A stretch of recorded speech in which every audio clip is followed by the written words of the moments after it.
información. Muchísimas gracias a todos, pues a pesar de las circunstancias que estamos viviendo como país en mantener este compromiso. Hoy contamos con el gusto de tener a dos grandes universidades representadas con Fanny Almario y Claudia Vanegas, contándonos ese segundo paquete de herramientas relacionadas con la innovación tecnológica en complemento a lo que vimos inmediatamente en el anterior webinar. Claudia es jefe de transferencia de resultados de investigación de la Universidad de La Sabana, es ingeniera de producción agroindustrial y magíster en gerencia de ingeniería de la Universidad de La Sabana. Trabajó 10 años en el sector policultor, dirigiendo post cosechas, y desde hace 2 está vinculada a la Universidad de La Sabana, con la función principal de ser el puente de esta relación universidad-empresa, Estado y sociedad. Una de sus áreas de experticia es la gestión de proyectos de innovación y la gestión de la propiedad intelectual para la transferencia.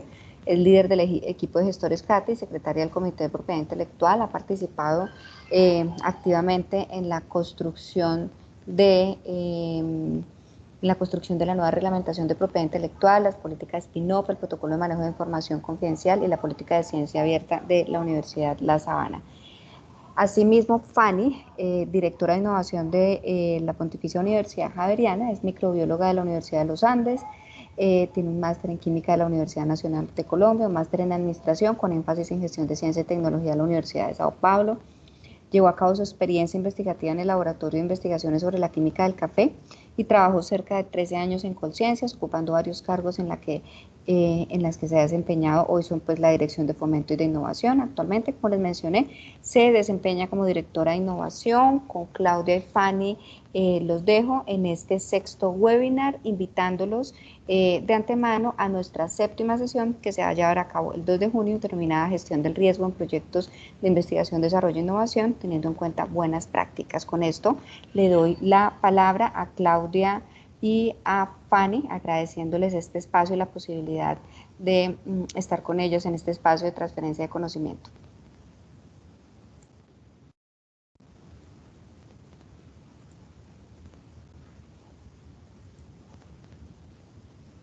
Claudia, no se te escucha. No sé si soy solo yo.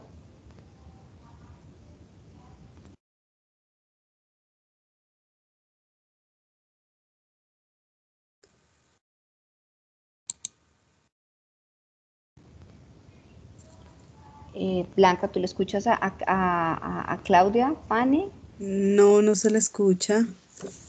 No, ya, qué pena. Ya. Ya, es que tenías el Ahora micrófono. sí, no. ¿Ya están viendo la presentación, porfa? Sí.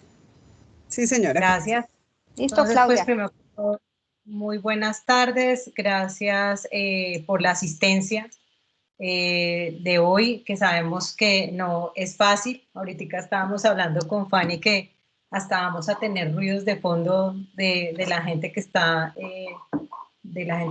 así protestando, pero bueno, creo que es una realidad que estamos viendo en este momento y bueno, esperamos que esto sea un momento del día en el que pues la pasemos bien y podamos entregarles, digamos, este conocimiento que sabemos Fanny y yo. Quiero un poquito hacer un resumen de lo que vimos en el webinar del mes pasado. Acuérdense que estábamos viendo como cuál era esa ruta de innovación tecnológica y que la definimos en 15 pasos, ¿no? Esos 15 pasos estaban aquí resumidos. Vimos primero cómo existía una necesidad y el investigador identificaba esa necesidad, hacía como un análisis de inteligencia competitiva en donde miraba qué se había investigado, cuáles eran las nuevas tendencias, qué productos sobre esa línea ya existían en el mercado, etcétera. Basado en esa información, generaba su proceso de investigación, sus objetivos, su metodología. Al final de esa investigación generaba unos resultados.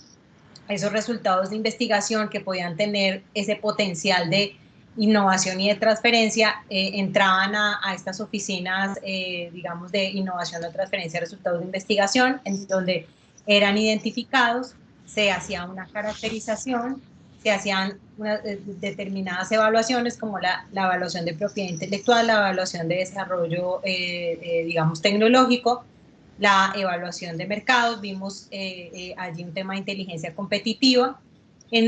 Digamos, transversal en estos procesos de identificación, caracterización, pueden estar los procesos de escalamiento. Vimos todo, la parte final del webinar pasado fue todo lo que fue relacionado con el tema de las pruebas de concepto, para después de tener todos los checks sobre esos puntos, pasar a la parte final del proceso de innovación, que está relacionado con la evaluación financiera, digamos esa valoración financiera de activos, la definición de estrategias de transferencia, la negociación, el acompañamiento en la apropiación y el seguimiento. Entonces, así vamos a seguir con el tema de evaluación financiera. Para el caso de evaluación financiera de un activo, de un producto que es innovador, usualmente tenemos que estimar un precio, o sea, cuánto estará dispuesto el otro a darme por ese activo, ¿no? Y esa estimación de precios muchas veces se hacen debajo de supuestos. Muchas veces es que la mayoría de veces porque lo que estamos haciendo es nuevo. Entonces, la idea es que cada vez debemos acortar los supuestos, ¿no? Pero siempre vamos a arrancar con temas de supuestos. Siempre tenemos que buscar el beneficio de las partes que intervienen o que van a intervenir en esa negociación. Ya vamos a ver después en las estrategias de transferencia qué otras partes pueden participar, pero siempre tenemos que pensar en eso. O sea, aquí es un gana-gana de todos. ¿Cuál es nuestro poder de negociación? Pues el activo de propiedad intelectual. Y ese activo de propiedad intelectual puede generar una exclusividad de explotación que después que lo vamos a ver más adelante, va a permitir que haya una mayor o un menor tema de regalías. Y por supuesto, tiene que haber un interés del mercado.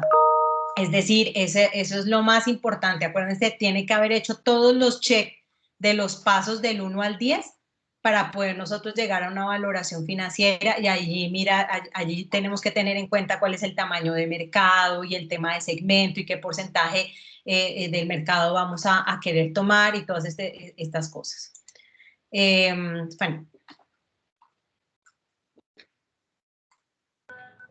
Como bien lo mencionaba Claudia, en este tema existen muchas complicaciones porque lo que estamos de alguna manera es valorando conocimiento. Entonces queríamos como explicarles un poco, o traerles a colación cuál es la diferencia entre lo que puede ser un activo tangible y un activo intangible. Básicamente los activos intangibles son aquellos que uno los puede percibir con los sentidos. Aquí tenemos algunos ejemplos como materias primas, mobiliario, máquinas, la misma plata, los terrenos, pero cuando uno habla de activos intangibles son inmateriales que, como les mencionaba al inicio, tiene que ver con el conocimiento, la forma en que nos relacionamos con los clientes, todas las fases del proceso de operación de un proceso productivo, todo lo que tiene que ver con tecnologías de la información, las bases de datos, el proceso, las capacidades y los aprendizajes que se han adquirido, que es ese conocimiento tácito que se tiene, todo lo que tiene que ver con marcas, patentes, licencias y derechos de autor. Entonces surge siempre la pregunta es, ¿cómo llevarlos al mercado? De ahí que es mucho más fácilmente productos de economía tradicional identificar qué precio le coloco, cómo los vendo, porque esto es como, hay referencias para colocarles un valor, sin embargo, para lo que tiene que ver con las patentes y marcas no lo es así. Entonces, como vemos acá, un activo intangible es un activo identificable que es de carácter no monetario, que no tiene apariencia física, que se posee por ser utilizado en la producción o suministro de bienes y servicios, para ser arrendado a terceros o para funciones relacionadas con la administración de la entidad. Esos activos intangibles están en este momento cogiendo un valor importante porque muchas organizaciones ya son activos de la organización y también forman parte del estado financiero de una organización. Entre esos activos intangibles tenemos que hay unos externos, internos, y que los referente a recursos humanos. Los externos, pues básicamente son lo que son las marcas, lo que es obviamente la clientela, todo ese goodwill que tiene una organización, las alianzas que se puedan tener. Es todo lo que sea visible de la organización hacia afuera, y los internos tiene que ver con todo lo que son actividades de investigación y desarrollo que conlleva algunas a patentes, todo lo que es la tecnología per se, el know-how, la organización y todo lo que tiene que ver con procesos de calidad. Y en cuanto al recurso humano, tiene que ver básicamente con todo ese ambiente laboral de una organización, que puede centrarse en algunos casos como habilidades y capacidades de liderazgo. Siguiente. Aquí un tema importante y son algunas frases que quisiéramos resaltar que tienen que ver mucho con lo que uno le quiere dar valoración a una empresa, a una tecnología. La valoración obviamente no es el precio, es como la segunda frase que dice allí de Warren Buffett, donde dice el precio es lo que se paga, pero el valor es lo que se obtiene. Realmente cuando uno mira en estas tecnologías, al final es lo que el mercado esté dispuesto a pagar. Y si ustedes miran, pues está más enfocado al tema del conocimiento, que es la cuarta, donde dice que el conocimiento es como el dinero, para tener valor debe circular, y en la circulación puede aumentar en cantidad y con suerte en valor. Una ventaja es que el conocimiento es de los únicos, de los intangibles más importantes, que curiosamente con su uso no es que se deteriora, sino todo lo contrario, va cogiendo mucho más valor y reconocimiento. Siguiente. Aquí vemos que una vez evaluada y protegida la tecnología, que ustedes lo vieron anteriormente, es importante mirar qué tan viable es su presentación al mercado, pero para presentarla es importante valorarla y hay una recomendación, porque lo hemos vivido en las universidades que estamos aquí presentes en la red, es que siempre que llevamos una tecnología, lo primero que pregunta una persona interesada en ella es cuánto vale, y a veces no tenemos esa capacidad o en ese momento la claridad para identificar su valor.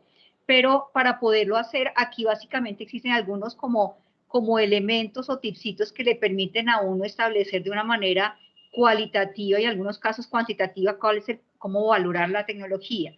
El primero de ellos es, pues, básicamente es si una tecnología se aplica a uno de diferentes sectores, pues obviamente es una tecnología que tiene multiusos, puede tener un valor mucho más que si fuera una tecnología que se aplicara solamente a un sector. El otro es, pues obviamente, entre una tecnología tenga una patente o algún mecanismo de protección, pues de alguna manera esto nos da también un as bajo la manga porque damos seguridad a aquel que la quiera adquirir, que es un conocimiento que puede impedir que otros lo utilicen y darle alguna ventaja competitiva de alguna manera. Y de ahí es importante conocer todo el estado de la técnica. Otro tema, pues, son todos los derechos y privilegios concedidos sobre el bien, es decir, a quién le pertenece, si lo tiene 100% la institución, a quién lo quiere vender o ceder. Eso es supremamente importante, que no se tienen como colitas no muy claras de a quién le pertenece o no estas tecnologías que se quieren transferir. Otro tema importante es el grado de desarrollo. Si tenemos tecnologías que para poderlas llevar al mercado están a un nivel muy bajo, que antiguamente creo que era un ejercicio interesante que las empresas les interesaba adquirir tecnologías con un TRL muy bajo. Ahora esto ha cambiado un poco la dinámica y las empresas queriendo innovar porque también buscan tecnologías que sean un poco más maduras. Entonces, si una tecnología no está muy madura, pues realmente su precio no es muy alto, porque aquel que la va a adquirir tiene que incurrir en procesos de I+D, de comercialización, de prueba de concepto, de escalamiento, incluso de marketing, que son dos costos supremamente altos, y pues de ahí que el precio no puede ser muy alto. Otro tema son las barreras de entrada, eso hay que tenerlo muy claro, porque no es conveniente uno entregar una tecnología sin conocer cuáles son las barreras de entrada, y eso hay que ser muy transparente con las organizaciones, porque puede que una tecnología pensemos que puede ser mundial, pero en la mayoría, en 4 países que tengamos interés, pues la empresa no va a poder comercializarlo por algunas barreras de entrada y eso es importante tenerlo en consideración. Otro tema es evaluar la competencia, cuáles son los productos sustitutos, cuál es la aceptación del cliente final, porque a veces nos encontramos mucho en que la tecnología es adquirida por una persona que no va a ser el usuario final. Y nosotros sí tenemos que tener muy claro al transferir una tecnología, no solo aquel que la va a adquirir, sino también cómo la va a aceptar el cliente final, porque nos permite tener mucho más claro el panorama para poderla ofrecer y vender a ese tercero. Y finalmente, pues es importante realizar un estudio de mercado cualitativo y cuantitativo lo más exhaustivo posible, pues porque si no tenemos esto, difícilmente podemos primero establecer un precio y sentarnos a conversar con alguien que esté interesado en la tecnología. Siguiente, Claudia. Hay una gran dificultad en valorar estos intangibles y muchos de estos temas, quiero irme con el último y pues hablaré los de arriba, es que esto tiene un alto nivel de subjetividad, ¿no? Existen muchos modelos, mecanismos para valorarlos y al final es lo que el mercado esté dispuesto a pagar, no necesariamente el precio, sino por el valor que le representa como una solución a muchas dificultades o es una solución para ingresar a ciertos mercados y hacerlo más competitivo. Entonces aquí finalmente estos estudios cuantitativos particularmente que se hacen nos permiten es como tener un sondeo particular, pero al final es lo que el mercado esté dispuesto a pagar. Entonces si nos vamos al primero, pues ¿por qué es difícil valorar intangibles? Porque no hay mercado en el que se hagan transacciones de esos intangibles, no es que necesariamente se reporten, existen algunas redes donde uno tiene que estar inscrito y suscribirse y pagar, donde aparecen algunos costos de esta transacción, pero no es un tema que aparezca como en bolsa, etcétera, donde uno pueda ver cómo son estas transacciones. El otro tema es que estos contratos de negociación son totalmente variados, no existe, puedo estar negociando tecnologías similares, pero los contratos pueden ser tan diferentes porque van a variar tanto del comprador como del vendedor y del ecosistema donde se encuentre inserto, incluso también de las necesidades de ambas partes. Entonces no existe una plantilla única para esto. Igualmente cuando son activos de propiedad intelectual, esos son muy disímiles totalmente, porque a veces yo puedo tener una patente de un mismo sector, pero sabemos que pronto una tiene protección en 4 países, pero otra muy similar solamente en uno. La una tiene claro temas de propiedad intelectual, en otras no. Digamos que hay muchos factores que hacen que sean muy disímiles. Los detalles de esta transferencia realmente se desconocen, no es posible conocerlos, y pues falta un conocimiento sobre el costo de acceder al mercado y el impacto en la valoración de los futuros ingresos. ¿Y esto a qué se debe? Pues porque normalmente no son tecnologías que no son negocios que son muchas veces nuevos, entonces no existen como tanto un recorrido y una bitácora de negocios anteriores, y de ahí pues, y el impacto que ha tenido estas negociaciones, de ahí que sea muy complicado. Y pues hay un tema también importante, es que hay una tendencia a confundir los gastos incurridos con el valor de la tecnología, que afecta de alguna manera, y que lo vamos a ver más adelante, en el tema de valoración, el tema del gasto, que es lo primero al que acudimos inicialmente para saber el valor de una tecnología y venderla. Siguiente, Claudia.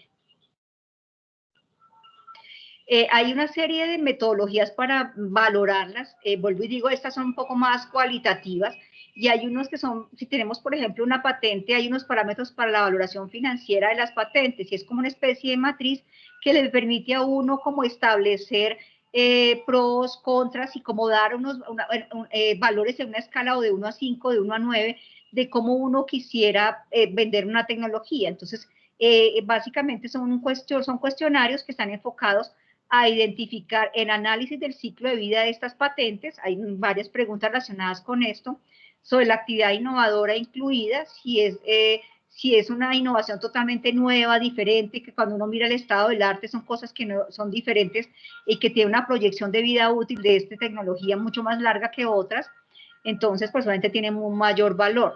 Se mira también todo lo que tiene que ver con divulgaciones previas a la protección. Hay preguntas encaminadas a la dificultad de la inserción de la innovación en el entorno, es decir, todo lo relacionado con las barreras de entrada, y se mira también cuál es la posición de esa patente en ese portafolio, en caso de que haya un portafolio de patentes a la cual pertenece. Si sabemos que es una tecnología que pertenece la primera es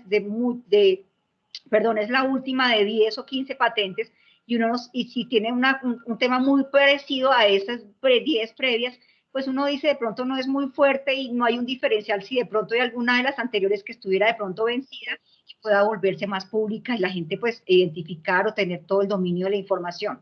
Y la última tiene que ver con la potencia de uso como patente defensiva y como elemento de intercambio con la competencia. Entonces básicamente estas son metodologías que tienen preguntas enfocadas a cada uno de los elementos que están allí, y al final uno tiene como una especie de ranking o de valor cualitativo del valor, por decirlo así, de la patente que queramos valorar. Y otras de las herramientas que queremos mostrarle a ustedes es pues que nos parecen muy interesantes para que se puedan visualizar, es IP Score. Básicamente es una herramienta desarrollada por la Oficina Danesa de Patentes, la que ustedes tienen a su izquierda, y permite pues evaluar patentes, proyectos de investigación, incluso antes de solicitar una patente. Esta es una herramienta de acceso gratuito de la Oficina de Patentes Europea, pero aquí lo importante y lo clave no es solo la herramienta, sino la confiabilidad de la información para dar respuestas a las preguntas de cada uno de los bloques que yo les mencioné anteriormente. De nada nos sirve tener esas herramientas si nosotros no tenemos un muy buen inventario que dé respuesta a cada uno de los bloques de preguntas para que piden en este tipo de herramientas. Y hay un documento que pues es viejo, digamos un poco viejo, pero es muy interesante, sobre todo para organizaciones que están empezando a trabajar estos temas de valoración de tecnología. Es un documento que fue realizado por la OMPI, también con apoyo de varias instituciones. Aquí participó la Superintendencia de Industria y Comercio, que básicamente tiene la finalidad, es un manual de capacitación de cómo negociar acuerdos de licencia de tecnología, que creo que es importante y se lo encuentran ustedes en la web, que es muy interesante para dar inicio cuando uno arranca estos procesos. Siguiente. Y pues finalmente hay una herramienta, muchas instituciones lo tienen, pero hay una muy interesante que es de la Universidad de Warwick, que lo que tiene esta universidad es un sistema que evalúa la tecnología desde 10 dimensiones. Una es la singularidad de la tecnología, es qué tan particular es, qué tan diferente es, cuál fue el trabajo necesario para preparar la tecnología para su producción. De alguna manera estamos mirando aquí costos, ¿no? Y es un elemento importante, pero no es el único. ¿Cuál es el valor del mercado? Es decir, mirar tecnologías o parecidas o que de alguna manera suplan la misma necesidad. Es decir, doy una comparación, si queremos sacar un carrito de salchichas en un parque porque creemos que solo hay carritos de pollito, de tacos, etcétera, pues decimos las salchichas se van de rapidísimo, pues no, porque la necesidad que suple es necesidad de hambre, de comer, y pues ahí es donde uno tiene que mirar también ese valor del mercado, de si es algo totalmente diferente o no. Los márgenes de beneficios anticipados es poder de alguna manera tener la posibilidad de evaluar cuál sería el beneficio para aquella organización que me quiere comprar mi tecnología, cuánto le reducen costos de producción, cuánto le mejora un proceso productivo, cuánto le puede disminuir temas de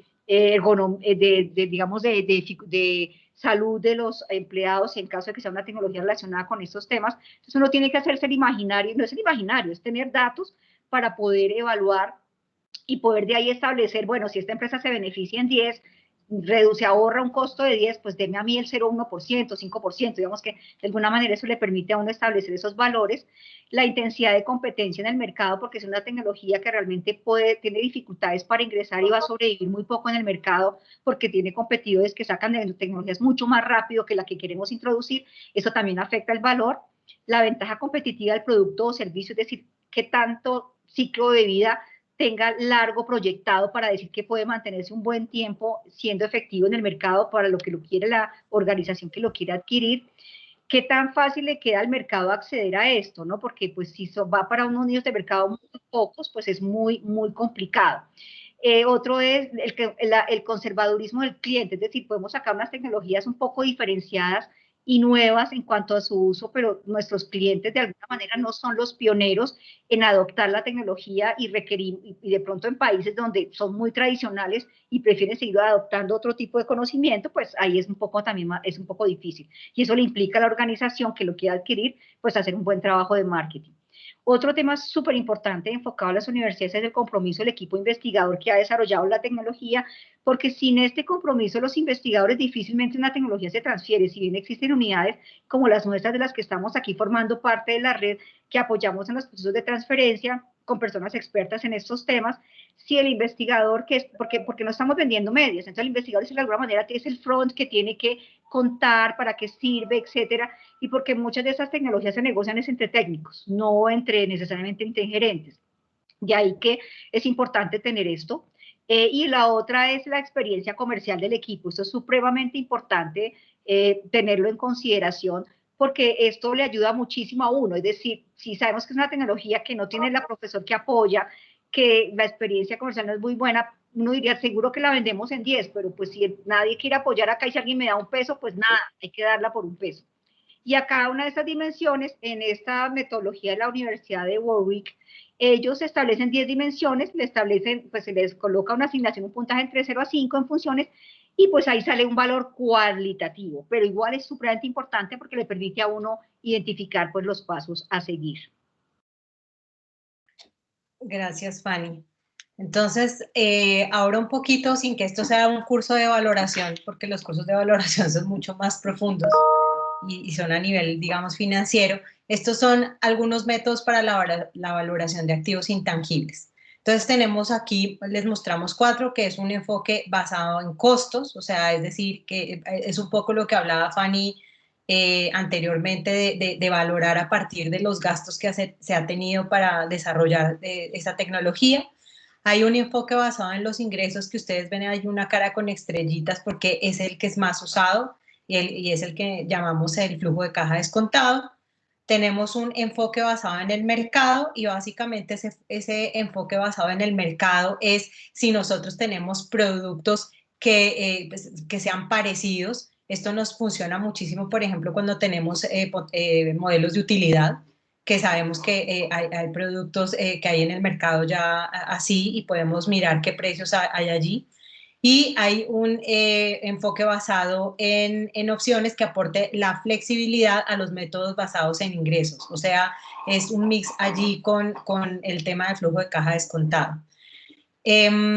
Aquí ven, digamos, cuáles son las ventajas y las desventajas de cada uno. En el tema de costos, es útil para la gestión y el control de operaciones.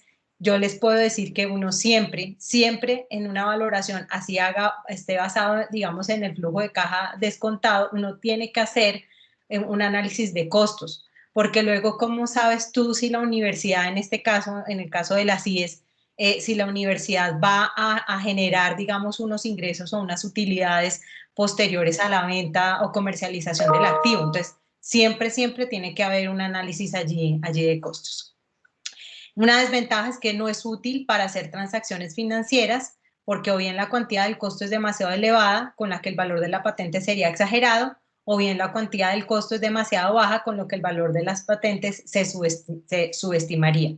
Pero como les digo, siempre lo tenemos que tener presente para saber allí si vamos a perder o vamos a ganar a la hora de ejercer digamos, unos esfuerzos de comercialización en este tipo de activos, ¿no? No me voy a centrar en la de flujo de caja descontado porque más adelante ya les tengo una explicación. Vamos a hablar la del basado en mercado. Tiene como ventaja el valor basado en el mercado es siempre el valor más fiable y más sólido que pueda existir para cualquier tipo de activo. ¿Por qué?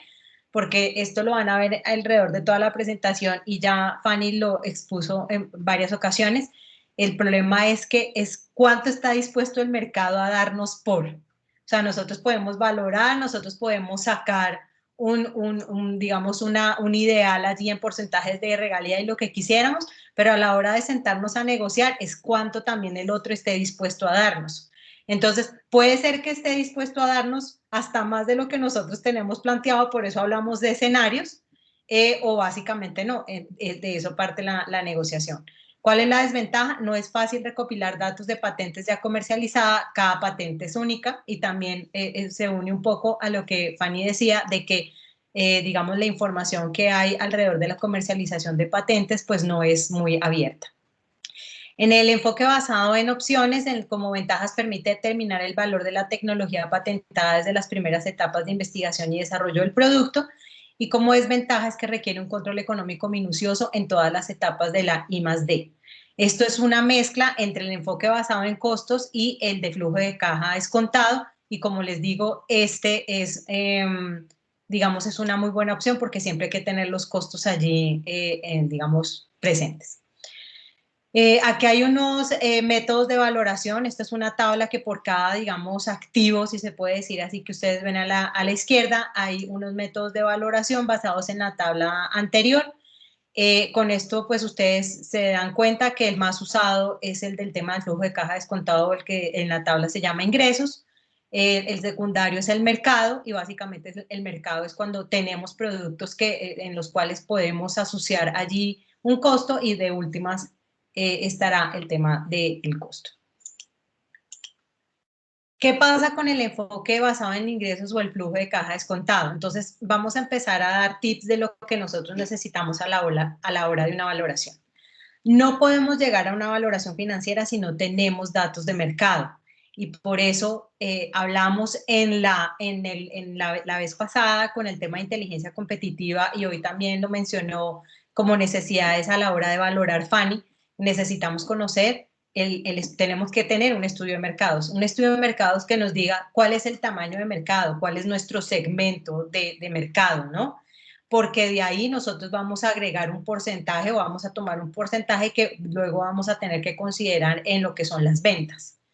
Lo otro muy importante a tener en cuenta es el tiempo de explotación comercial de un activo. Si nosotros hablamos de una patente que tiene una protección de 20 años, pues debemos hacer la valoración por el tiempo que le quede a la patente de concedida, si se puede decir así, o que esté digamos, en el mercado. Tenemos que tener en cuenta cuáles son las inversiones y las reinversiones que se tienen que hacer, ¿cierto? Ya sea para algo propio, para un tercero. Esto es muy importante. ¿Qué se tiene que hacer para llevar esa tecnología o ese activo intangible a la comercialización? Y es muy importante los costos operativos, porque muchas veces, digamos, el producto o el activo no le pega directamente a la venta, o sea, no tiene que afectar directamente a la venta, sino que afecta a los costos operativos del proceso. Entonces, digamos, eso tiene que tenerse muy en cuenta.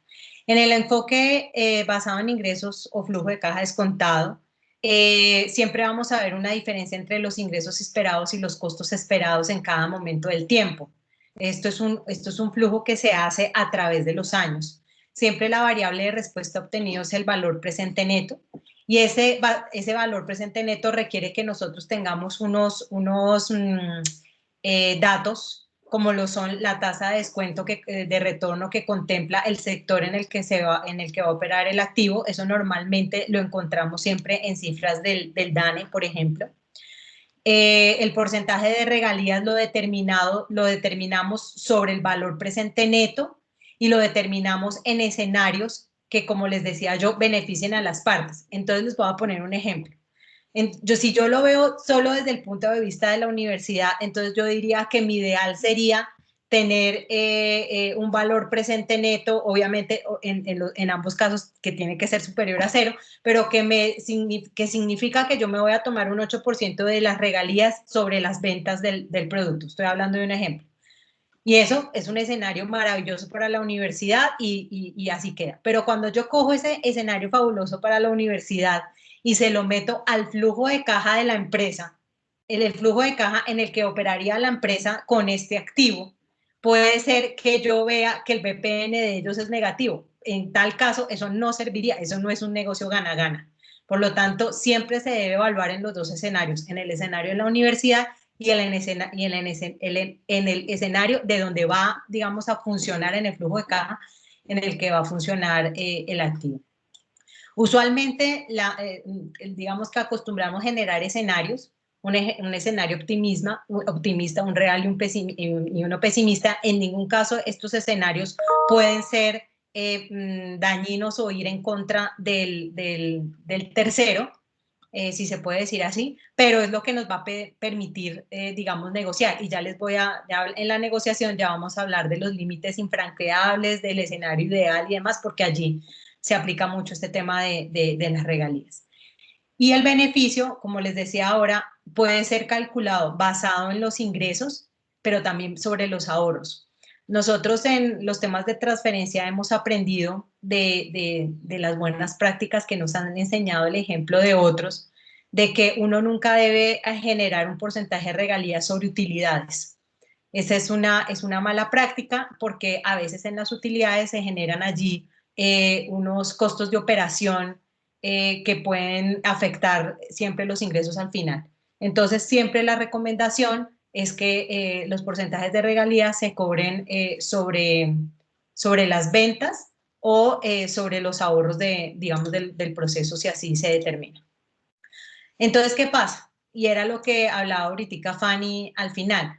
¿Qué pasa cuando uno llega a una negociación y no ha hecho un ejercicio juicioso, digamos, de valoración, y el otro le dice, bueno, ¿y eso cuánto cuesta? Y uno empieza uno a patinar. Pero después de tantos años digamos, que la transferencia de tecnología existe, ya hay como unas medias de regalías por sectores en los cuales uno se puede mover.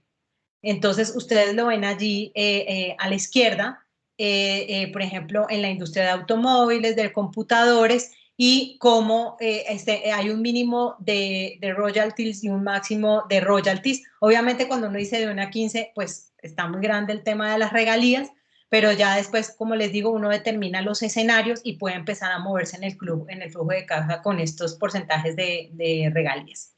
También hay algo que se acostumbra mucho, y es que uno en las negociaciones acostumbra a decir que después de determinado monto que se reciba en el tema de regalías, uno puede ya ir bajando como esas tasas. Entonces, yo puedo empezar, si tú vendes entre 0,50.000 euros, entonces yo voy a estar con un porcentaje de regalía del 4%, pero a medida que va subiendo lo voy bajando al 3, al 1, al 0,5, y eso hace que siempre los negocios pues tengan cabida y sean, digamos, exitosos. Y que los terceros no vean el tema de las regalías como un dolor de cabeza, sino como una oportunidad de hacer buenos negocios. Eso lo tenemos que tener muy presente. Entonces, ¿cuánto realmente cuesta lo que tenemos? Pues lo que el otro esté dispuesto a darnos por ese activo. Eso es lo que realmente cuesta. Vamos a ver un poquito el tema de estrategias de transferencia, y es que en la innovación pues tenemos realmente 3 grandes formas de transferir innovación. Una es a través de la explotación directa, puede ser a través de una consultoría, o sea, todo ese know-how generado a través de la generación de ese activo podría transferirse a partir de consultoría, o lo que hoy llamamos, y que están muy famosos por lo menos en el país, las unidades de negocio, y son aquellas que no se vuelven un spin-off porque no salen de las universidades a tener su propio NIT y demás, sino que se empiezan a incubar dentro de las universidades, pero como si fuera un negocio. Lo que pasa es que toda la infraestructura, todos sus centros de costo, todo está dentro de la universidad, pero se vuelven unidades de negocio diferentes, digamos, a la docencia. Otra forma que no es muy comúnmente usada es una, yo no sé, en el flujo de caja descontado se me olvidó decirle que ustedes proyectan digamos, el flujo de caja a los años en que la protección está, digamos, vigente. A 10 años, a 18, a 20, bueno, a 20 no es fácil porque una cosa no se licencia inmediatamente, uno la ha protegido, no es algo usual, podría pasar, pero no es usual. En cambio, cuando usted hace una cesión, lo vende a valor presente. Yo vendí mi casa, o sea, la cedí, la vendí, entregué la propiedad intelectual, los patrimoniales, lo único que no puedo entregar, ya lo entendieron en el webinar pasado, lo único que no puedo entregar son los morales, pero entrego todo, o sea, yo ya no de cierta manera, no volví a saber de mi activo en la cesión. En los temas de licencia hagan de cuenta, yo arrendé mi casa, o sea, lo que hice fue entregarle el permiso a un tercero de usarlo. Bueno, no aplicaría muy bien en la casa porque yo no le puedo dar, no sé que sea un hotel, no le puedo dar el permiso a muchos de utilizar mi casa, pero en el caso de la licencia sí se hace. Yo puedo tener o una licencia exclusiva, que era lo que les hablaba en la primera diapositiva, que eso genera unos porcentajes de regalías mucho más altos, a tener una licencia no exclusiva. La exclusiva es un poco más riesgosa, en el sentido de que si yo la pongo exclusiva y ese tercero no la explota, yo estoy perdiendo oportunidad de recibir, digamos, dineros por regalías. Entonces hay que saber hacer muy bien las negociaciones. Y una modalidad de esa licencia es las spin-off. Es decir, si yo como institución de educación superior tengo unas patentes, ¿cierto? Y voy a generar una spin-off, en algún momento yo le voy a, así sea una spin-off de la universidad en la que la universidad tenga acciones, yo le tengo que licenciar las patentes al spin-off para que las pueda utilizar. Entonces, también es un modelo de licencia. Y esa spin-off, como les dije, para que quede bien dado el concepto, es diferente a las unidades de negocio. Realmente una spin-off es una empresa que se crea a partir, digamos, en este caso, de resultados de investigación. Y se crea, es que tiene una nueva persona jurídica y demás. En cambio, las unidades de negocio las tenemos adentro de la universidad. Pueden tener un nombre, sí, pueden tener una marca, sí, pero son unidades de negocio, no son spin-off. Eso es muy importante dejar ese concepto claro. ¿Cuáles son los elementos a considerar de los diferentes mecanismos de transferencia? Entonces, les estábamos hablando, hay transferencia por consultoría a unidad de negocio que es directa, están las sesiones, está las licencias a terceros, está la spin-off no siendo socios o está la spin-off siendo socios. Entonces, hay un tema de riesgo, hay un tema de rentabilidad, hay un tema de administración y hay un tema de control. Entonces, en la consultoría o en una unidad de negocio, pues el riesgo no hay ningún riesgo.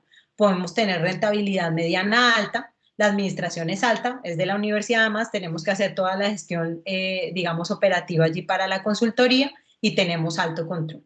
Cuando hacemos una sesión, no tenemos ningún riesgo, pues la entregamos completamente.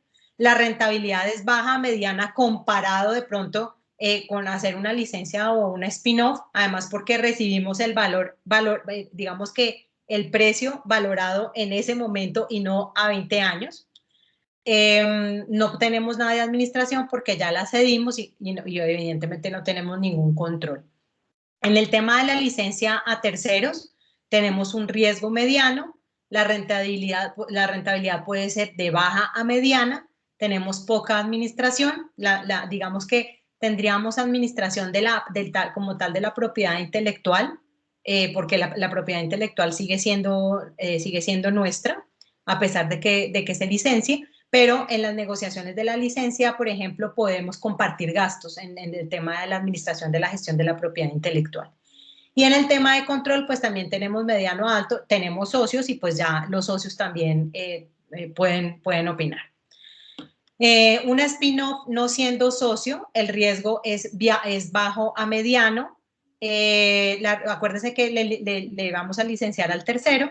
La rentabilidad puede ser ninguna a puede ser alta. Igual es un tema de inversión a riesgo en el cual yo le estoy licenciando a mi spin-off. La administración es mediana, igual tengo que hacer controles, ya lo vamos a ver más adelante, pero finalmente quien digamos hace la explotación total es el tercero o la spin-off a la cual le licencio mis activos, y el control es mediano a alto. Y en la spin-off, siendo socio, el riesgo es alto, obviamente es un emprendimiento, siempre el riesgo va a ser más alto, la rentabilidad puede ser ninguna alta, ojalá fuera muy alta, que el riesgo alto diera una rentabilidad alta, esa sería idealmente. La administración es alta, ya hacemos parte digamos, del gobierno o del emprendimiento de la sociedad, y podemos tener un control bajo a alto, depende de quién va a ser el CEO, cuál va a tener las mayores acciones y ese tipo de cosas. Fanny.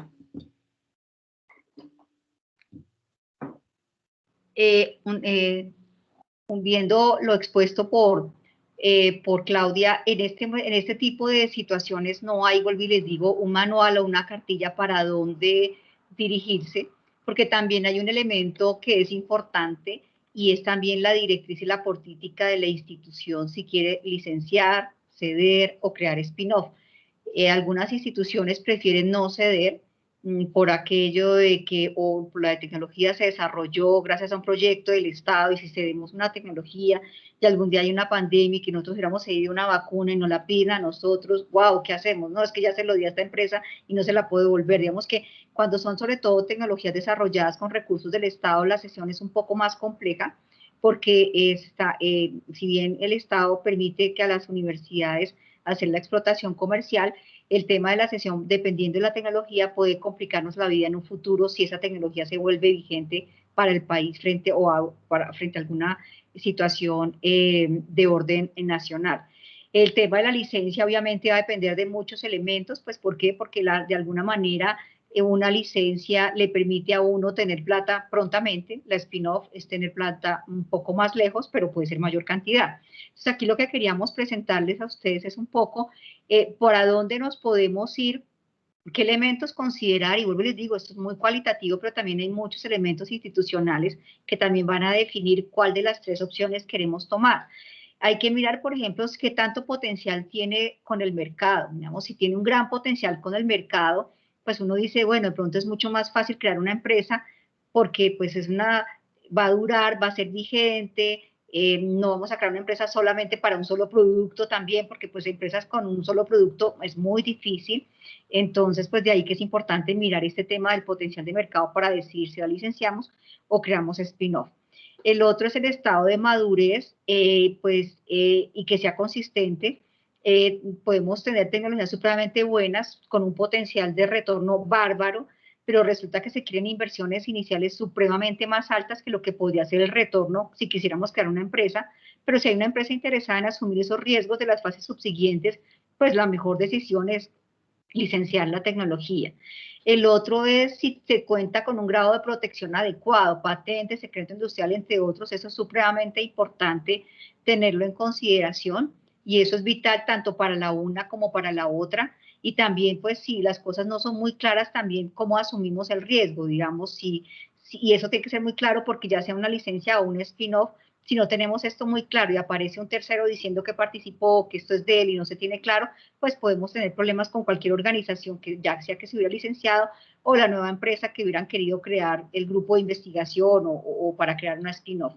El otro es la viabilidad de su escalamiento y costos. Eso es supremamente importante, está muy relacionado con el tema de madurez y consistencia, con la llavecita verde que ustedes ven arriba.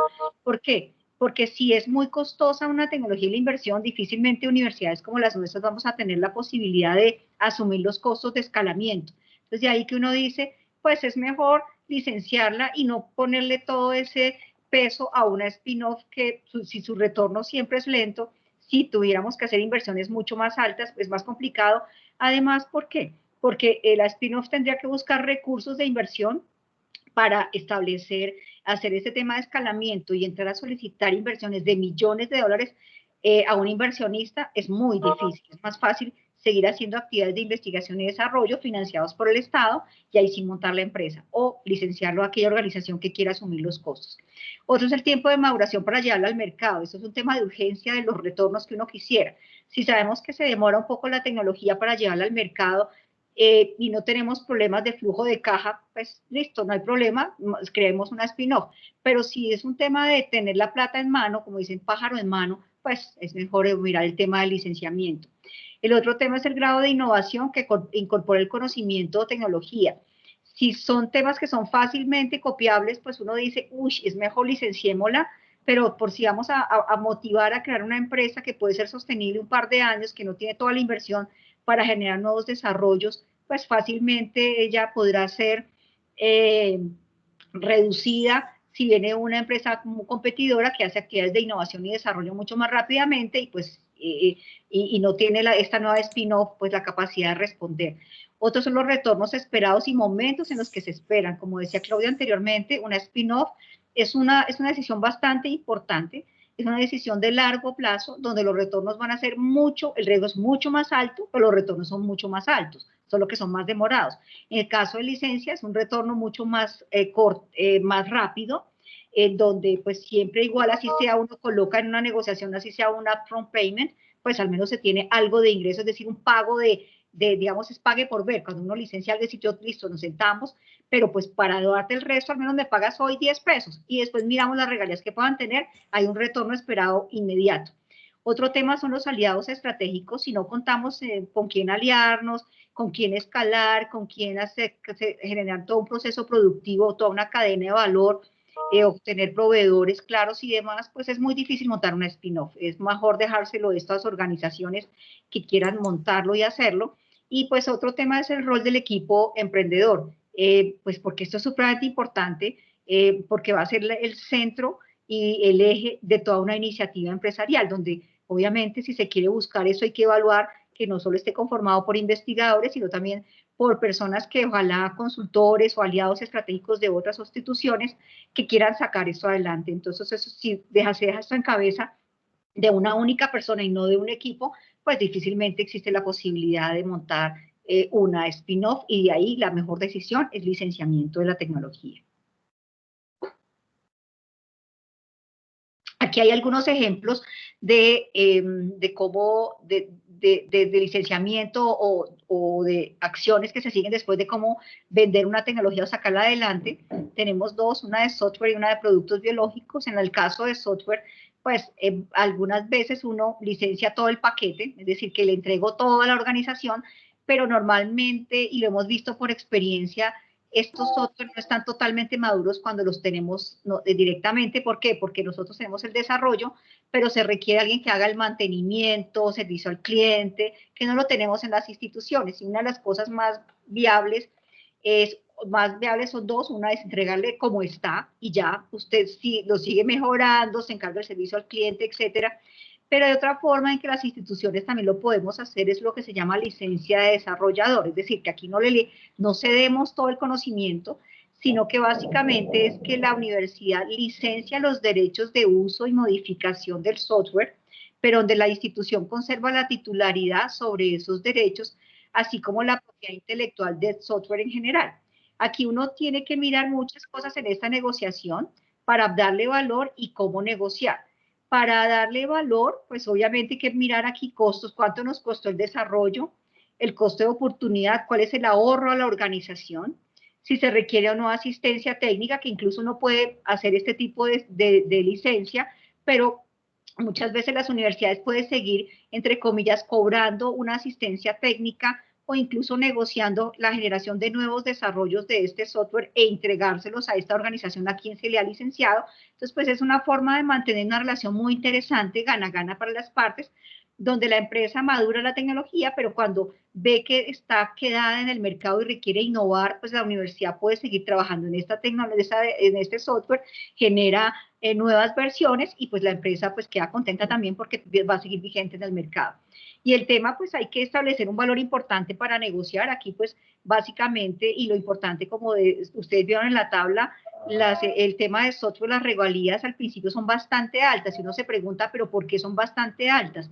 Porque comparado con biotecnología, pero no, porque normalmente el software tiene una vigencia de 4 a 5 años en cuanto a su potencialidad en un mercado, porque esto, en temas de TICs, esto cambia mucho, y de ahí que las regalías por software pueden inicialmente ser mucho más altas que en biotech, pero en biotecnología tenemos un grado digamos, de potencialidad de regalías de muchísimos años que en software no necesariamente van a ser de 15 o 20 años. Entonces aquí es importante mirar todo esto y pues ahí uno le establece el valor total. Y otra forma también es mirar software similares, digamos que hay cosas que uno los tiene que ir sacando así de la manga y también hacer también un estudio de valoración de cómo negocian los software similares. Entonces esto es súper importante y no solo mirar lo local, sino lo internacional. Y lo que tiene que ver con productos biológicos, pues aquí tenemos un ejemplo de una licencia exclusiva.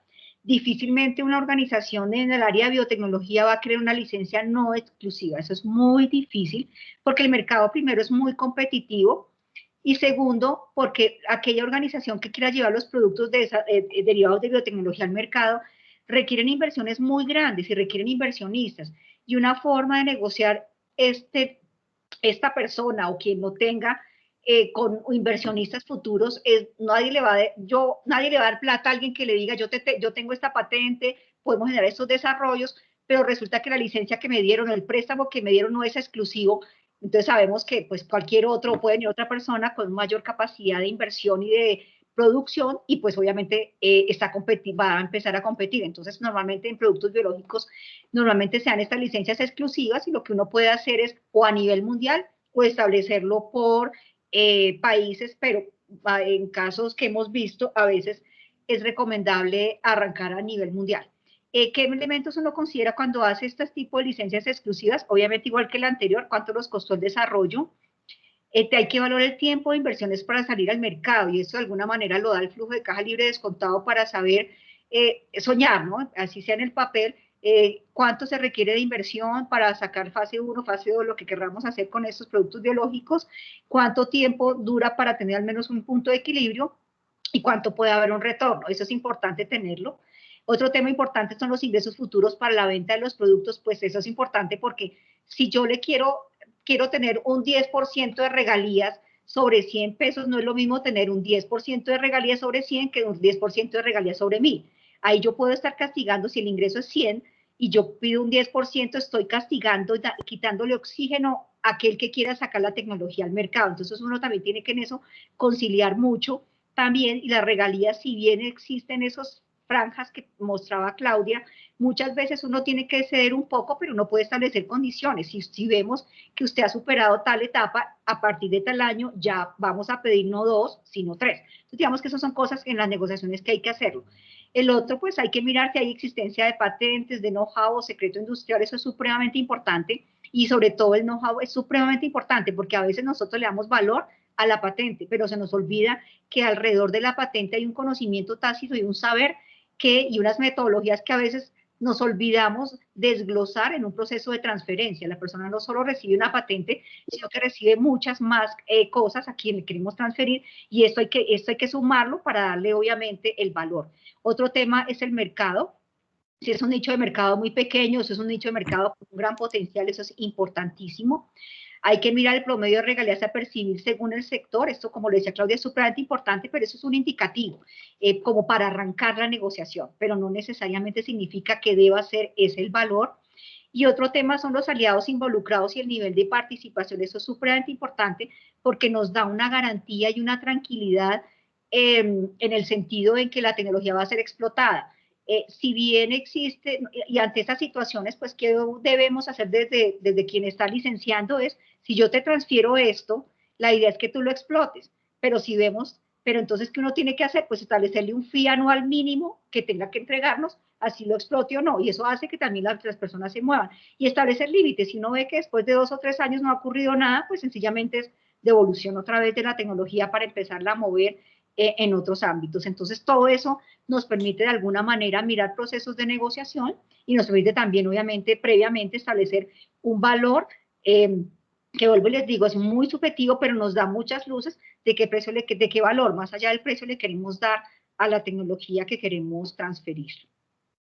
Bueno, ya Fanny les dio muchos tips de los temas de negociación, entonces voy a tratar aquí de resumirlos. Estos son los elementos técnicos a considerar en la negociación, y es lo que usualmente ustedes encuentran en un documento, ¿cierto?, de licencia, ¿no? En un documento de licencia de activos de propiedad intelectual. Entonces, lo primero es lo que hablábamos del tema del límite de la licencia, ¿no? La licencia puede limitar la aplicación, o sea, si yo tengo una tecnología que tiene aplicación en diferentes sectores, yo puedo en el documento de licencia decir, usted solamente la va a aplicar, no sé, en café. Estoy poniendo un ejemplo porque sirva para café y para frutas, no sé. Entonces, solamente usted la va a utilizar para café. También podemos jugar con el tema de la exclusividad. Entonces, darle la exclusividad o que no sea exclusivo. Ya nos decía que en la parte de biotecnología es muy difícil al ser no exclusividad, pero siempre la universidad, como un activo de la universidad, uno, para tener mejor chance de negociación, es mejor lograr la no exclusividad, aunque esto es un tema de renuncias también a la hora de sentarse a negociar, y ya lo vamos a ver más adelante. También puedo limitar el territorio. Entonces, si yo tengo una patente en Colombia, tengo una patente en México, en Brasil y en Estados Unidos, yo también puedo conceder una licencia solo para la explotación comercial en Brasil, y le puedo licenciar a otro solo para la explotación comercial en Colombia, y a otro para México, y a otro para Estados Unidos. También puedo decirle, puedo allí en el documento decir si tiene o no ese tercero al que yo le estoy dando el derecho de uso del activo, si ese puede generar sublicencias o no.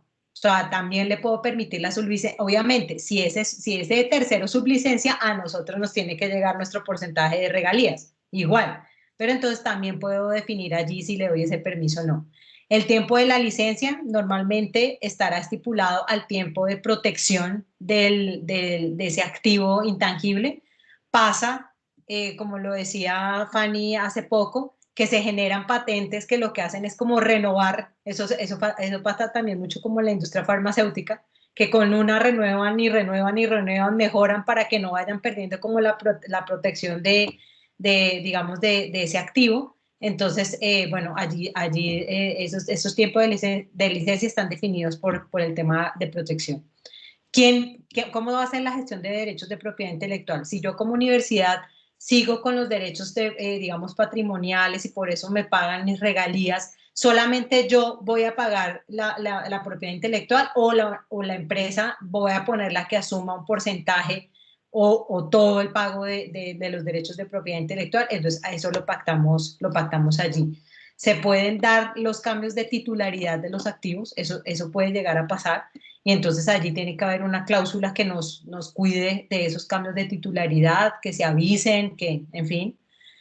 También el tema de necesidad de terceros, es muy importante el tema de la libertad de operación. Eso es algo que por ejemplo, en el tema de patentes tenemos que tener mucho cuidado. Si yo tengo un producto que se hace A más B más C, pero A más B ya existe en el mercado y mi novedad está en C, yo tengo que pedirle permiso a los que hicieron A más B para hacer mi producto. Entonces, allí tengo la necesidad de autorizar a terceros y lo tengo que tener muy presente. ¿En qué sistema jurídico aplica? Entonces depende de donde yo, como les digo, si yo estoy haciendo una licencia en Brasil, entonces el sistema jurídico donde aplica, en Colombia, en fin.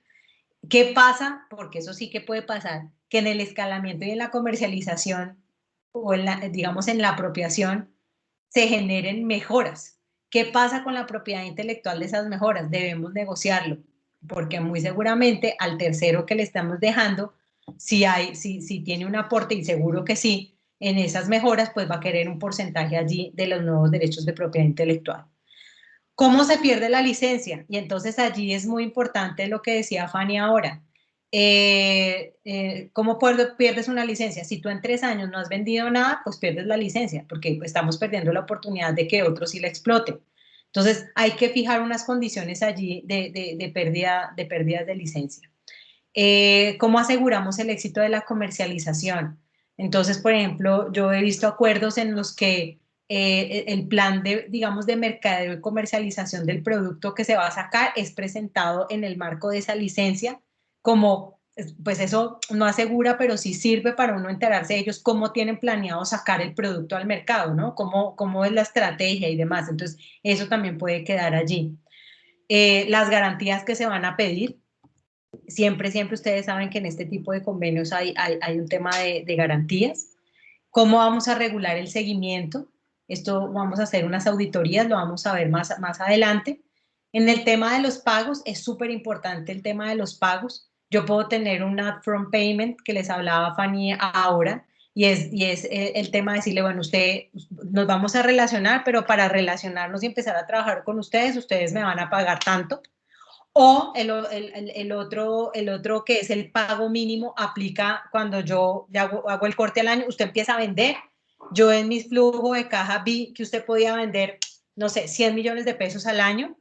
Me va a dar como pago mínimo, no sé, 30 millones y al final del año me paga el restante, pero por lo menos yo me aseguro un pago antes, digamos, en el anticipado de ese año. Eso también se utiliza mucho. Cuando uno está haciendo apropiación de tecnología, se utilizan los hitos. O sea, yo voy cumpliendo hitos en la apropiación de la tecnología, y al cumplimiento de hitos puedo ir también pidiéndole pagos a mi tercero. Y ya el pago máximo de todo esto, cuando ya hay una operación, digamos, constante, en la cual se explote el activo, pues es el tema de las regalías y ese porcentaje del que hablábamos antes. Y hay un tema allí obviamente, el uso de nombres, que siempre en todos los componentes jurídicos son nombres, y de pronto de marcas asociados que están siempre allí en esos documentos jurídicos. Entonces, ¿qué pasa? Yo tengo mi documento de licencias y yo puedo tener una proforma linda y todo eso, pero bueno, yo tengo que sentarme a negociar esa proforma con el otro, ¿no? Y entonces allí hay unos elementos también, no solamente técnicos, ya vimos los técnicos en la diapositiva anterior, sino hay unos elementos de entorno que tenemos que considerar en la negociación, ¿no? Lo primero es que debemos planear muy bien la negociación. Esto lo hablo para los dos o los 3 o los 4 bandos o las partes interesadas deben planear la negociación. Hay que fijar unas expectativas, porque después en los encuentros lo que vamos a hacer es alinear las expectativas. Y en esa planeación de la negociación, basado en esos elementos técnicos que vimos antes, nosotros debemos colocar cuál es el aceptable, que es el que pues, nos tocó pero es el aceptable, cuál sería el ideal para nosotros y cuál sería el límite infranqueable. O sea, debemos tener esos 3 escenarios muy claros para sentarnos a la hora de negociar. Las personas que intervienen en la negociación deben tener poder para tomar decisiones. Entonces, imagínense donde yo me siente, no, es que tengo que consultarle a no sé qué, es que no, entonces no, el que se siente debe tener poder de negociación, poder tomar decisiones. Hay que dejar los egos al lado, hay que dejar el tema de las posiciones personales a los lados en las negociaciones. Esto tiene que ser algo de quitarse, digamos, el corazón y también entender que uno debe tener confianza en el otro y de que en la negociación uno tiene que hacer renuncias. O sea, uno no se puede siempre ir con el ideal, siempre yo ganando, no, eso nunca va a pasar. Siempre vamos a tener que negociar y en la negociación siempre tiene que haber renuncias. Y también una cosa que es muy importante, aunque ustedes no lo crean, muy importante, es el lugar de negociación. Tiene que ser un espacio dado para el diálogo, cómodo, silencioso, una buena atmósfera para, digamos, desarrollar los temas de negociación. Luego de que yo me siento y negocio, y esos procesos de negociación duran bastante tiempo, pues viene el tema de la apropiación, y en la apropiación nuestro protagonista siempre va a ser el inventor, el creador, el autor, siempre tiene que estar acompañándonos allí en la apropiación, porque es la forma en que nosotros aseguramos que realmente vamos a generar innovación. Entonces, esto es muy importante porque va a generarle un tiempo, o sea, se requiere un tiempo del inventor allí para llevar a cabo este proceso de apropiación, y pueden ser, dependiendo digamos, del campo de la tecnología, del estado de desarrollo, pueden ser tiempos o largos o pueden ser cortos, ¿no? Entonces, allí hay que tener en cuenta mucho eso. Puede implicar cambios sustanciales en el tercero que apropia. Y eso nosotros en el análisis previo que nosotros hicimos en todas las evaluaciones anteriores, debemos ser conscientes de esos cambios. Entonces, por decir algo, si yo voy a incluir una tecnología dura en un proceso productivo de una empresa y mi tecnología es innovadora, muy seguramente en planta se deben hacer modificaciones, ¿cierto? Operativas, de infraestructura, de pronto algún cambio de temas físicos, o sea, una obra civil, no sé, todo eso lo tenemos que tener en cuenta y digamos que hace parte de la apropiación y de ese plan que nosotros tenemos que tener en la apropiación con el tercero. Se deben cumplir unos hitos allí en la apropiación, y como les decía, a cumplimiento de esos hitos se puede determinar un pago, ¿no? Eso hace parte, digamos, de la planificación. Y el periodo de la apropiación solamente finaliza en el momento en que el activo empieza a percibir valor comercial. Ya en ese momento termina esta fase y sigue la de seguimiento, que es la que vamos a ver, y ya con eso concluyo porque yo sé que Dayana ya me va a prender la cámara y no quiero. Aquí tenemos fotos, digamos, de un proceso de apropiación en el que se ven a los investigadores con la empresa haciendo pruebas en el equipo que les estoy diciendo, se le traspasa digamos, al tercero, y que tiene que tener una cantidad, digamos, de cambios operativos, de infraestructura y demás en la empresa que deben irse conciliando a medida que se hace el proceso de apropiación. En el tema de seguimiento, y ya para terminar y darle paso a todas sus preguntas, ya pues esto es un tema que nunca termina. Siempre nosotros hablamos de los procesos de innovación como procesos cíclicos que nos pueden generar siempre nuevas cosas. Siempre ese seguimiento tiene que ser desde el punto de vista técnico, porque siempre pueden haber cosas que se pueden dañar o pueden haber cosas que se pueden mejorar, y esas mejoras pueden dar origen a investigaciones que pueden retornar en esa misma empresa. Entonces, desde el punto de vista técnico, digamos, se esperaría que esto no terminaría, sino que se vuelva una generación de cosas interesantes allí, de generación de otros activos, por ejemplo. Desde el punto de vista financiero, pues hay que hacer seguimientos. Si yo determiné, o si nosotros determinamos que el porcentaje de regalías se va a cobrar frente a un porcentaje sobre las ventas de determinado producto, pues yo voy a percibir, ¿no? El porcentaje de regalías ya se determinará en la negociación si anticipado o vencido, pero yo debo tener derecho a tener auditorías a los temas financieros que me aseguren que las regalías que ellos me están pagando sí corresponden digamos, a lo pactado, ¿no? Entonces, ahí hay un tema también de seguimiento financiero. Y también hay un seguimiento jurídico en el sentido de que si, por ejemplo, haya un tema en que se infrinjan, por ejemplo, derechos de terceros, entonces siempre hay que ver allí un tema jurídico en el que se determine, por ejemplo, que hay una explotación, que no hay una explotación errónea de ese activo o algo que no se entendió en el documento de licencia, entonces siempre allí tendremos un tema jurídico. Uno quisiera que, digamos, el tema financiero y jurídico basados en el tema de confianza fueran mínimos y que nos concentráramos en lo técnico, pero en lo técnico chévere, pero pues hay que tener en cuenta que siempre pueden estar rondando, digamos, esas allí. Muchas gracias, Fanny. Hemos terminado 1 hora, 6 minutos. Ay, ay, ay. Menos mal que Dayana no me prendió la cámara, me asusta. Lo que pasa es que no te has dado cuenta, pero la tenía prendida hace rato. ¡Ah! ¡Qué bueno estar presentando! Bueno, pues Fanny y Claudia, muchísimas gracias. De verdad fue muy interesante y muy productivo este espacio con ustedes. Ahí empezamos a tener preguntas. Una que hicieron recién arrancaron, si era posible, nos piden los asistentes que ustedes puedan poner en el chat los enlaces que se mencionaron durante la charla de las herramientas como P-Score y demás, que me acuerdo la de Fanny y otras herramientas que ustedes mencionaron para que ellos puedan tener acceso. Bueno, entonces ahora sí quedo muy atenta a las levantaditas de mano para preguntas y demás que tengan para Fanny y para Claudia. No sé, por el chat. Creo que quedó todo claro. Por ahí hay una manito levantada. Sí, acabé de verla. John. Hola, muy buenas John. tardes. Buenas tardes, John. ¿Qué debe tener en cuenta la institución de educación superior?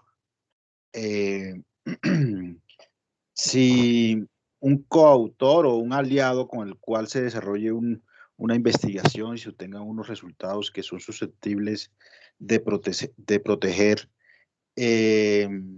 solicite el otorgamiento del 100% de los derechos patrimoniales de esa invención. ¿Qué camino debería tomar la institución de educación superior?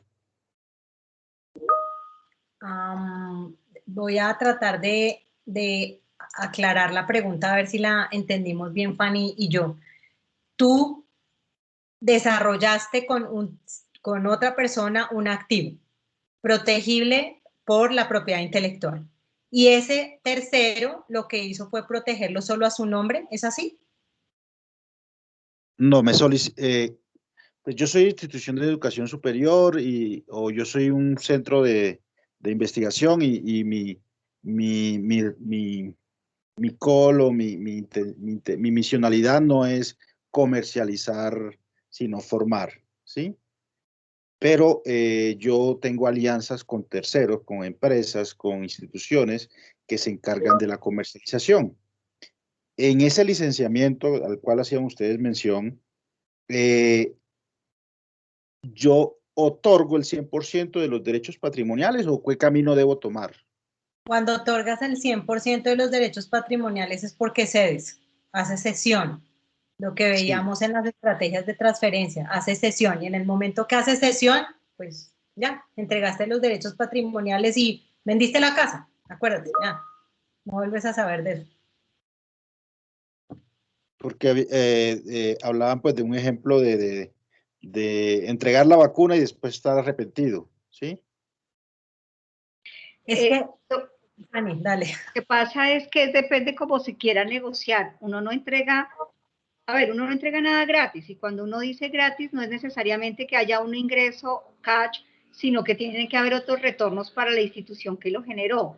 Si la institución no tiene la capacidad de explotarlo comercialmente, eso es clarísimo y muy válido y se lo quiere entregar a un tercero, pues lo ideal es que sea un negocio gana-gana, ¿no? Un negocio gana-gana donde pueden haber retribuciones, puede ser económicas, puede ser financiaciones juntos a proyectos, hay muchas maneras de conseguir estas retribuciones, que no solo es goodwill, también que puede ser nombre, donde la otra organización dice, mire, esto que yo tengo lo hizo tal organización, pero pues uno no entrega gratuitamente, y creo que hay muchos casos que se mencionan y que están como en los pasillos de lo que ha ocurrido no solo en Colombia, sino en el mundo, y esto sí es verdad, pero pues el tema es que ahí es donde es importante darle valor a lo que uno tiene para saber cómo lo entrego, así uno no sea quien lo explote, pero la sesión, ojalá, la recomendación es que debe involucrar un gana-gana para las partes. Perdón, es que no encontré la manito, ¿puedo participar? Claro que sí.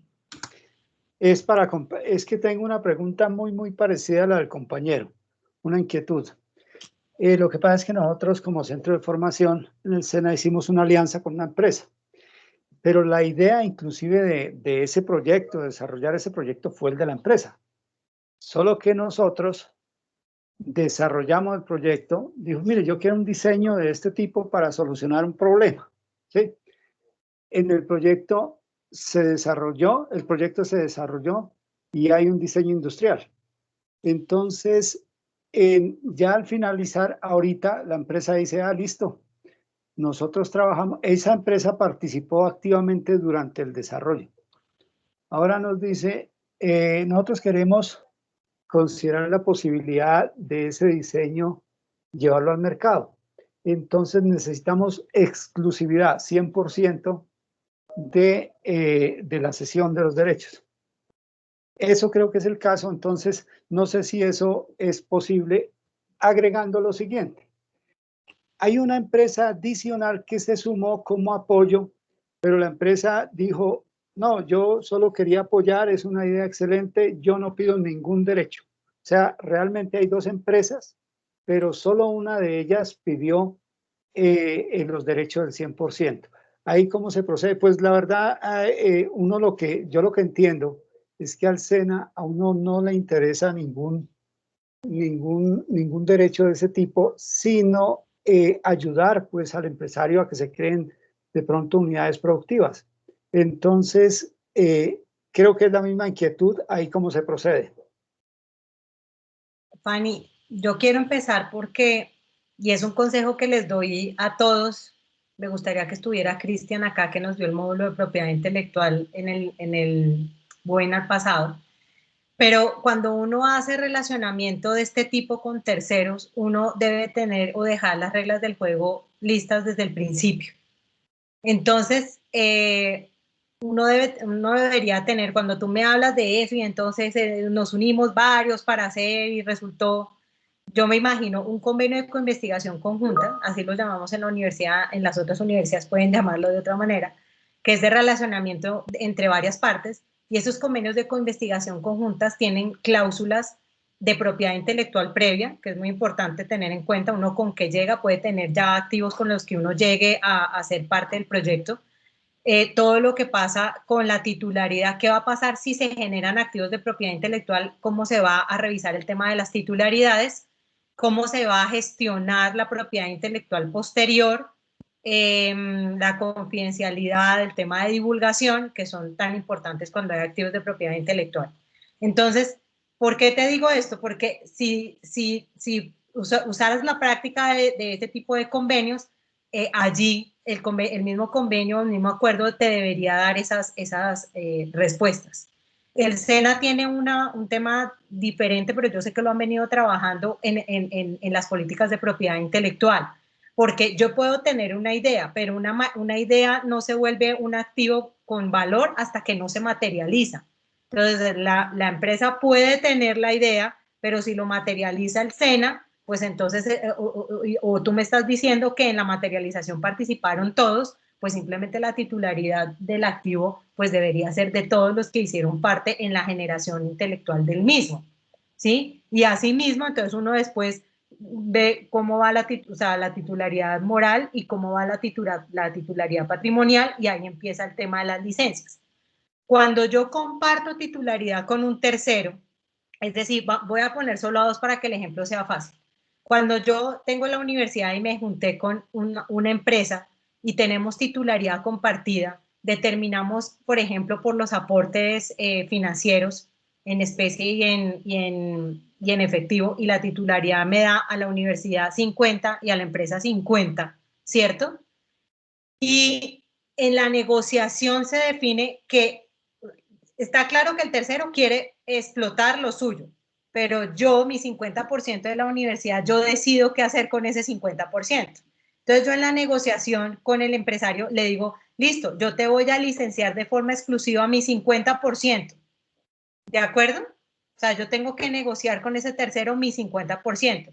Y listo, quiero que sea exclusiva. O le puedo decir, no, yo exclusivamente no se la doy, se lo hago no exclusivo, y si lo licenciamos a terceros, igual también usted va a tener su porcentaje de regalías porque usted tiene el otro 50%. Eso hace parte de la negociación, ¿de acuerdo? Es importante que tengas en cuenta eso. No que, entonces yo lo quiero y lo exploto el 50% y usted ya no tiene poder de decisión. No, tiene que tener poder de decisión porque usted participó allí. Pero si tú haces un desarrollo y haces un desarrollo de estos, porque nos ha pasado también en la universidad, en esos que llaman también convenios de investigación aplicada, esto tiene un nombre, un apellido que no me acuerdo, y son de esos en los que la universidad hace y tiene propiedad intelectual, pero de una vez renuncia a sus derechos de propiedad intelectual. Esto es investigación aplicada, se me olvida el nombre.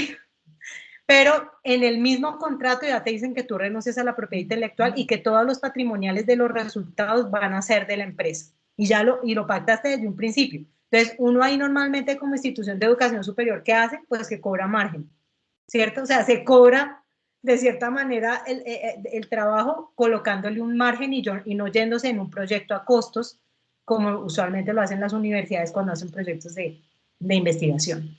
Entonces, no sé si esta respuesta te genere algunas luces.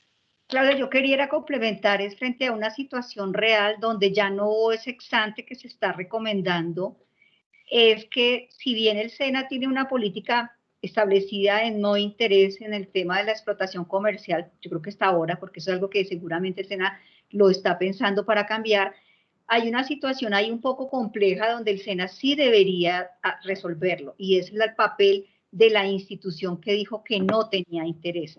Porque qué tal que a la empresa que le interesa el desarrollo le vaya súper bien y la otra empresa diga, wow, yo como que no me pellizqué, pero yo también trabajé y tengo esto, puede de alguna manera empezar a apelar también un reconocimiento económico. Entonces creo que la recomendación ahí sería es que se haga, ojalá, aquella otra empresa que colaboró, identificar si hubo un aporte intelectual de esta empresa no interesada, pero que aprobó, de pronto aportó intelectualmente, una sesión a ese interés o a lo que se quiere explotar, para que ustedes tengan la tranquilidad en que la otra empresa que lo quiere hacer lo haga sin problema. Creo que sería la recomendación que daríamos teniendo en cuenta ya la situación real. Creo que sería la recomendación y es un tema sano para ustedes y para las dos instituciones o empresas que quieren explotar este diseño.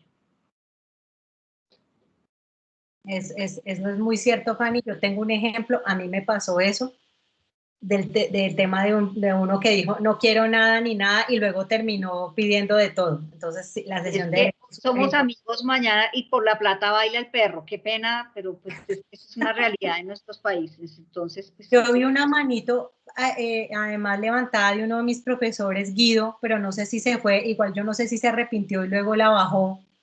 No, en este momento no tenemos ninguna manito levantada, Claudia, ninguna. Vuelvo y reviso, está casualmente Guido, revisando. No. Sí, no sé, bueno, Guido tenía la manito levantada y si quería... Guido, no, tiene la manito abajo, ya lo encontré, no se ha ido, pero tiene la manito abajo. Pues listo, Fanny y Claudia, muchísimas gracias en cumplimiento al espacio que tenemos dedicado a esta jornada.